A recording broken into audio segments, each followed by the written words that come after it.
The first major test of voting under this new normal took place last night, and it was not without issues. There were primaries in 8 states and Washington, D.C. And in Washington and elsewhere, voters faced long lines and, of course, a curfew. Let's bring in Ed Mills, Washington policy analyst at Raymond James. Ed, good to see you again. So you saw what took place last night. In your mind, did the system hold up? And what does it tell you about the future, perhaps the way we're going to be voting come November for president?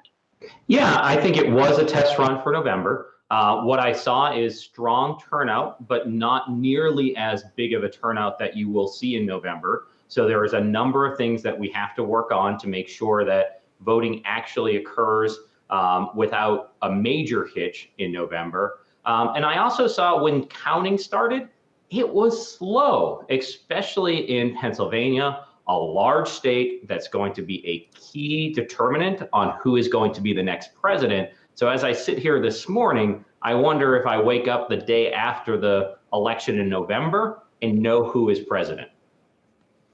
What about one race in particular, Iowa Republican Congressman Steve King, long history of racist remarks that he's made, Yep. lost his long-held House seat in that Republican primary. What does that tell you, if anything, about the GOP party right now?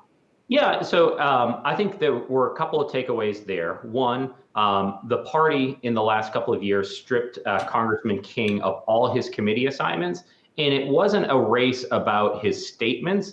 It was a race in a district that is extremely conservative, that backed President Trump by 30 percentage points, but it was a race based upon, because he didn't have committee assignments, he could not stand up for the president. And by electing someone else who will more likely than not be a Republican in November, that individual can go and defend the priorities of the district when they have tried to attack him on his racist and anti-immigrant statements. That has not caused him to lose in the past.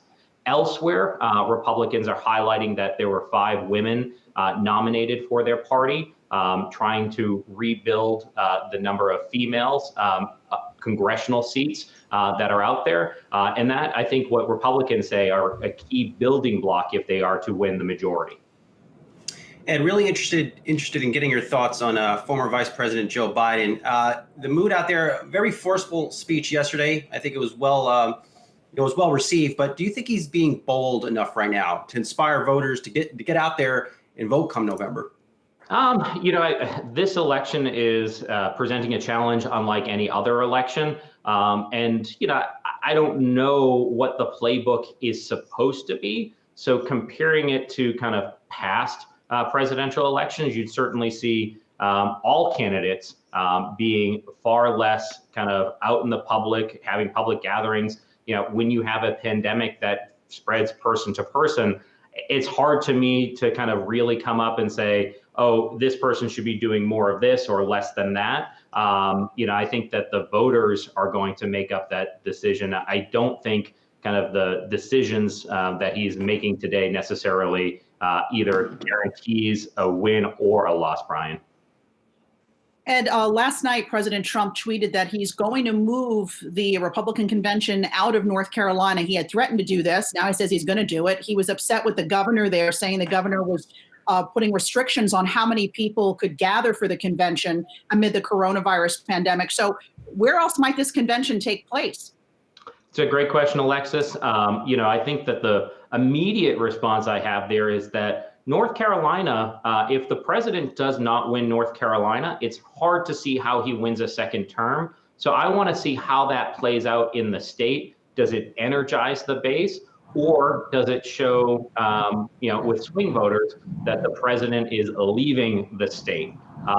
There has been speculation that it could be moved to another kind of state that's with a Republican governor who would be maybe allow kind of a higher gathering, or potentially onto a Trump property. I do think that the civil unrest that we see raises the question as to how much either party wants a large-scale convention. We have a lot of parallels to 1968 that are going out there. Having a convention with civil unrest certainly is not something that would help out either candidate win in November.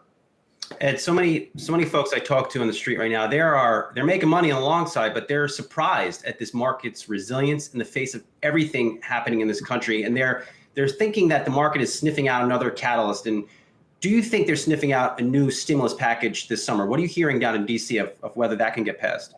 Yeah, Brian, that's a great question. What we've been doing here at Raymond James is we host a weekly call with our institutional investors, and we ask them about their bullish sentiment, their bearish sentiment, and we have seen a consistent bearish sentiment in those weekly calls, but it is coming off. And I do think what you're seeing here is that we have had an unprecedented amount of fiscal and monetary stimulus. And I do think this month we will get at least one more. There's a growing sense in Washington, D.C. that this could be the last big one, maybe one additional smaller package post Labor Day to boost the economy heading into the election. But when you see kind of all of the kind of economic numbers, you highlighted the ADP number out this morning. You look at kind of when we passed the CARES Act in March, that was supposed to last through about June. States start their fiscal year on July 1st. We have a crisis in the economy and we have a deadline, especially when it comes to states. That's normally when Congress acts, and I expect them to do so within the next couple of weeks. All right, Ed Mills, Washington policy analyst at Raymond James. Always a pleasure. Thanks for coming on. Thanks.